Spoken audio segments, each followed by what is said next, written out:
Saya minta semua dipantau. Setiap kita dapat berita penangkapan kapal, itu penetapan penenggelamannya 1 minggu kemudian.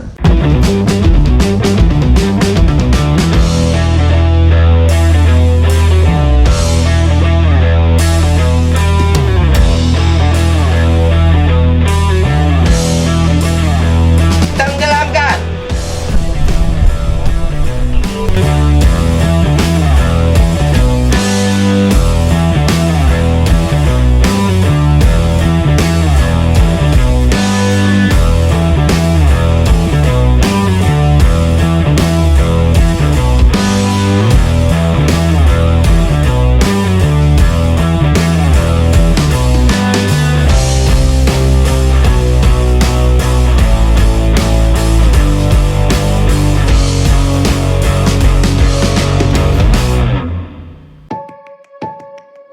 Kita tenggelamin tuh kapal pencuri ikan. Kan memang presiden dengan Perpres 44 tidak boleh nangkep ikan.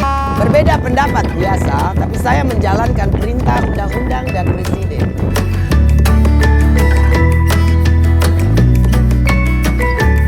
Nangkep ikan itu urusan orang kita. Masa nangkep ikan saja harus orang asing? Memangnya kita nggak mampu apa? Kalau udah begitu kejahatan terhadap negara berkali-kali, masa ya kita mau toleran? Ya kalau bangsa kita isinya orang-orang penakut, ya nanti satu hari jadi loser.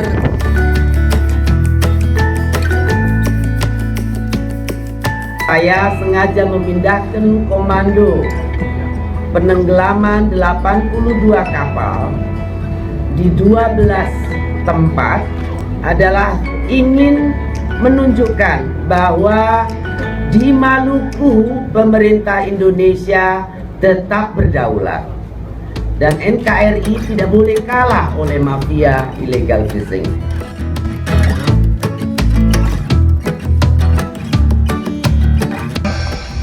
Kalian mau investasi bikin pabrik, beli, bikin pasar ikan boleh, budidaya. Jadi aneh kalau ada ekonom-ekonom atau pejabat-pejabat yang bicara, ya gara-gara penenggelaman kapal investor takut untuk investasi perikanan di Indonesia.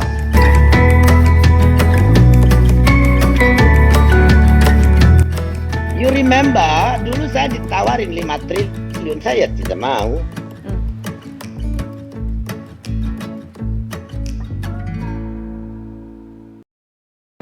Akuntabilitas Bu Susi luar biasa.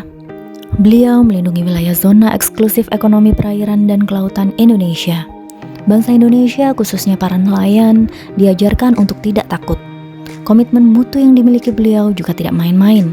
Selama menjabat, beliau tidak berbelit-belit protokolernya, cepat menindaklanjuti laporan, tidak terlalu banyak teori saja, memiliki kedalaman berpikir dan visioner. Meskipun sudah tidak lagi menjabat, Bu Susi tetap melayani masyarakat dengan memberikan bantuan perahu baru untuk beberapa nelayan.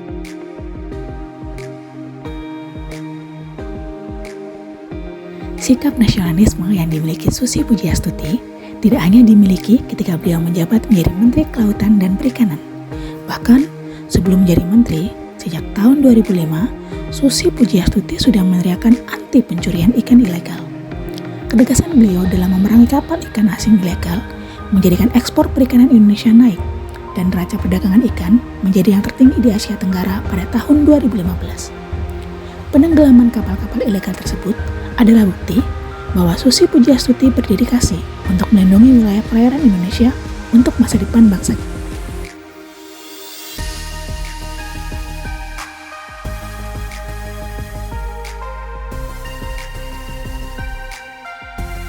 Anti korupsi, dua kata yang pas untuk disandingkan dengan nama Susi Pujiastuti. Lantas, manusia mana yang menolak diberi uang 5 triliun? Ya, dia adalah Susi Pujiastuti. Menteri yang sesuai dengan passionnya, sehingga dia mencintai pekerjaannya, bukan hanya soal uangnya.